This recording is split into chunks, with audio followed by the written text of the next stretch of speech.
जय श्री कृष्णा, राधे राधे। आप सभी भक्तों का आपके अपने YouTube चैनल श्री कृष्ण दीवानी में हार्दिक स्वागत है।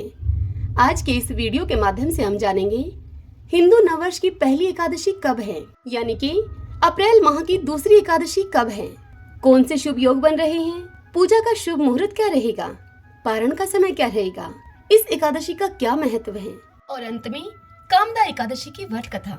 तो आइए देर न करते हुए वीडियो का प्रारंभ करते हैं। देखिए भक्तजनों, हिंदू नववर्ष का प्रारंभ चैत्र माह के शुक्ल पक्ष की प्रतिपदा तिथि से यानी कि 9 अप्रैल से हुआ है। यह तो आप सभी जानते हैं। चैत्र शुक्ल एकादशी की तिथि को हिंदू नववर्ष की पहली एकादशी होगी। उस दिन एकादशी व्रत रखकर भगवान श्री हरि विष्णु की पूजा की जाएगी। इस एकादशी को कामदा एकादशी के नाम से जानते हैं। कामदा एकादशी का व्रत करने से व्यक्ति के कार्य सफल होते हैं और सभी प्रकार के पाप उसके नष्ट हो जाते हैं।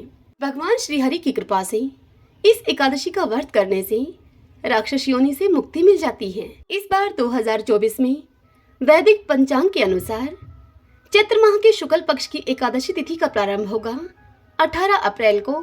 दिन गुरुवार रहेगा। इस दिन शाम को 5:31 पर एकादशी की तिथि प्रारंभ हो जाएगी और इस एकादशी तिथि की समाप्ति होगी अगले दिन, यानी कि 19 अप्रैल दिन शुक्रवार रहेगा। रात्रि के 8:04 पर यह एकादशी की तिथि समाप्त हो जाएगी। अब बात आती है कि व्रत किस दिन करें। देखिए, उदया तिथि की मान्यता के अनुसार इस साल कामदा एकादशी का व्रत 19 अप्रैल शुक्रवार को रखा जाएगा। कामदा एकादशी के दिन ब्रह्म मुहूर्त का समय रहेगा सुबह 4:23 से सुबह 5:07 तक। इस समय अंतराल में ब्रह्म मुहूर्त रहेगा। वहीं अभिजीत मुहूर्त यानी कि उस दिन का शुभ मुहूर्त 11:54 से दोपहर 12:46 तक रहेगा। देखिए भक्तजनों, कामदा एकादशी के दिन आप सुबह में सूर्योदय से लेकर 10:57 के बीच में कभी भी भगवान विष्णु की आप पूजा कर सकते हैं, क्योंकि उस समय रवि योग होगा, जो पूजा पाठ के लिए बेहद ही अच्छा माना जाता है। उस समय वृद्धि योग भी होगा। उसमें आप जो भी पुण्य करेंगे उसमें आपको वृद्धि होगी। इस बार कामदा एकादशी के दिन 3 शुभ योग बन रहे हैं।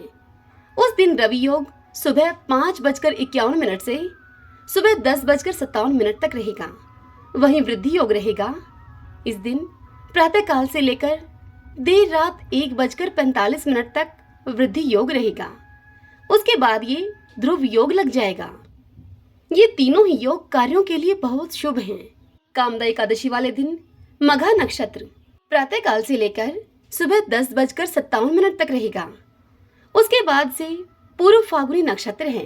जो लोग 19 अप्रैल को कामदा एकादशी का व्रत करेंगे वे लोग 20 अप्रैल को इस व्रत का पारण करेंगे। इसलिए उस दिन पारण का शुभ समय रहेगा सुबह 5:50 से सुबह 8:26 तक। इस समय अंतराल के अंदर आप अपने इस एकादशी व्रत का पारण अवश्य कर लें। उस दिन द्वादशी तिथि की समाप्ति का समय रहेगा रात के 10:41 पर द्वादशी तिथि समाप्त हो जाएगी। कहा जाता है कि द्वादशी समापन से पूर्व ही एकादशी व्रत का पारण कर लेना चाहिए। आइए भक्तजनों, अब हम चैत्र माह के शुक्ल पक्ष की कामदा एकादशी व्रत की कथा का श्रवण करते हैं। सभी बोलिए विष्णु भगवान की जय। ओम नमो भगवते वासुदेवाय। युधिष्ठिर ने भगवान श्री कृष्ण से पूछा कि हे वासुदेव, आपको नमस्कार है। अब मेरे सामने आप यह बताइए कि चैत्र शुक्ल पक्ष में किस नाम की एकादशी होती है। तब भगवान श्री कृष्ण बोले कि हे राजन, एकाग्रचित होकर यह पुरातन कथा आप सुनो, जिसे राजा दिलीप के पूछने पर वशिष्ठ जी ने उनसे कहा था। राजा दिलीप ने पूछा वशिष्ठ जी से कि हे भगवान, मैं एक बात आपसे सुनना चाहता हूँ। चैत्र माह के शुक्ल पक्ष में किस नाम की एकादशी होती है। तब वशिष्ठ मुनि उनसे बोले कि हे राजन, चैत्र शुक्ल पक्ष में कामदा नाम की एकादशी होती है। वह एकादशी परम पुण्यमयी है। पाप रूपी ईंधन के लिए तो वह दावानल ही है। प्राचीन काल की बात है, नागपुर नाम का एक सुंदर नगर था, जहाँ सोने के महल बने हुए थे। उस नगर में पुंडरीक आदि महाभयंकर नाग निवास किया करते थे। पुंडरीक नाम का नाग उन दिनों वहाँ राज्य किया करता था। गंधर्व, किन्नर और अप्सराएं भी उस नगरी का सेवन करती थी। वहां पर एक श्रेष्ठ अप्सरा रहती थी जिसका नाम था ललिता। उसके साथ ललित नाम वाला गंधर्व भी था। वे दोनों पति पत्नी के रूप में वहां रहते थे। दोनों ही परस्पर काम से पीड़ित रहा करते थे। ललिता के हृदय में सदा पति की मूर्ति बसी रहती थी और ललित के हृदय में सुंदरी ललिता का नित्य निवास था। एक दिन की बात है, नागराज पुंडरीक अपनी राज्यसभा में बैठकर मनोरंजन कर रहा था। उस समय ललित नाम वाला गंधर्व, उसका गान हो रहा था, किंतु उसके साथ उसकी प्यारी ललिता नहीं थी। गान करते करते उस गंधर्व ललित को अपनी पत्नी का स्मरण हो आया, अतः उसके पैरों की गति रुक गई और उसकी जीभ लड़खड़ाने लगी। अब नागों में श्रेष्ठ करकोटक नाग को गंधर्व ललित के मन का संताप ज्ञात हो गया, अतः उसने राजा पुंडरीक को उसके पैरों की गति रुकने एवं गान में त्रुटि होने की वजह बता दी। करकोटक की इस बात को सुनकर नागराज पुंडरीक की आंखें अब क्रोध से लाल हो गई। उसने गाते हुए कामातुर ललित को श्राप दिया और उससे कहा, हे दुर्बुद्धे, तू मेरे सामने गान करते समय भी पत्नी के वशीभूत हो गया है, इसलिए अब तू राक्षस हो जा। महाराज पुंडरीक के इतना कहते ही वह गंधर्व ललित राक्षस हो गया। भयंकर मुख, विकराल आंखें और देखने मात्र से भय को उपजाने वाला वह रूप, ऐसा राक्षस रूप होकर वह कर्म का फल भोगने लगा। ललिता अपने पति की विकराल आकृति को देखकर मन ही मन बहुत चिंतित हुई। भारी दुख से वह कष्ट पाने लगी और अपने मन में सोचने लगी कि अब मैं क्या करूं, मैं कहां जाऊं, मेरे पति पाप से कष्ट पा रहे हैं। और फिर वह रोती हुई घने जंगलों में पति के पीछे पीछे घूमने लगी। वन में उसे एक सुंदर आश्रम दिखाई दिया, जहां पर एक शांत मुनि बैठे हुए थे।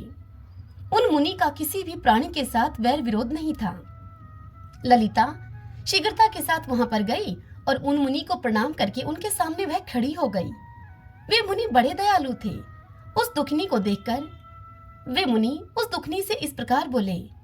उन्होंने कहा, हे शुभे, तुम कौन हो और कहां से आ रही हो? मेरे सामने तुम सच सच बताओ। तब उस दलिता अप्सरा ने कहा कि हे महामुने, वीर धनवा नाम वाले एक गंधर्व हैं। मैं उन्हीं महात्मा की पुत्री हूँ। मेरा नाम ललिता है। मेरे स्वामी अपने पाप दोष के कारण राक्षस हो गए हैं। उनकी यह अवस्था देखकर मुझे चैन नहीं है। हे ब्राह्मण, इस समय मेरा जो भी कर्तव्य हो वह मुझे बताइए। हे विप्रवर, जिस पुण्य के द्वारा मेरे पति राक्षस भाव से छुटकारा पा जाएं, उस पुण्य का मुझे उपदेश कीजिए। यह सुनकर वह मुनि बोले कि हे भद्रे, इस समय चैत्र माह के शुक्ल पक्ष की कामदा नामक एकादशी तिथि है, जो सब पापों को हरने वाली और उत्तम है। तुम उसी का विधि विधान पूर्वक व्रत करो और इस व्रत का जो पुण्य हो उसे अपने स्वामी को दे डालो। पुण्य देने पर क्षण भर में ही तुम्हारे स्वामी का शाप का दोष दूर हो जाएगा। वशिष्ठ जी राजा दिलीप से इतनी कथा सुनाकर आगे कहते हैं कि हे राजन, मुनि का यह वचन सुनकर ललिता को बड़ा हर्ष हुआ। उसने एकादशी को उपवास करके द्वादशी के दिन उन ब्रह्म ऋषि के समीप ही भगवान वासुदेव के श्री विग्रह के समक्ष अपने पति के उद्धार के लिए यह वचन कहा। वह ललिता बोली कि मैंने जो यह कामदा एकादशी का उपवास व्रत किया है, उसके पुण्य के प्रभाव से मेरे पति का राक्षस भाव दूर हो जाए।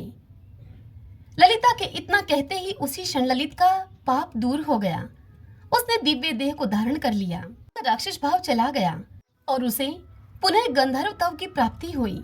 हे नृपश्रेष्ठ दिलीप, वे दोनों पति पत्नी कामदा के प्रभाव से पहले की अपेक्षा अधिक सुंदर रूप धारण करके विमान पर आरूढ़ होकर अत्यंत ही शोभा पाने लगे।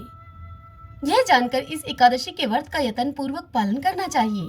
मैंने लोगों के हित के लिए तुम्हारे सामने इस व्रत का वर्णन किया है। हे राजन, कामदा एकादशी ब्रह्म हत्या आदि पापों तथा पिशाचत्व आदि दोषों का भी नाश करने वाली है। भगवान श्री कृष्ण युधिष्ठिर से कहते हैं कि हे राजन, इसके पढ़ने और सुनने से वाजपेयी यज्ञ का फल मिलता है। ओम नमो भगवते वासुदेवाय।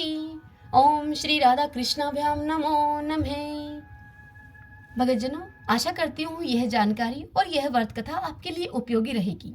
यदि ऐसा हो तो इस वीडियो को आप लाइक करें और कमेंट बॉक्स में ओम नमो भगवते वासुदेवाय अवश्य लिखें। हरे कृष्णा।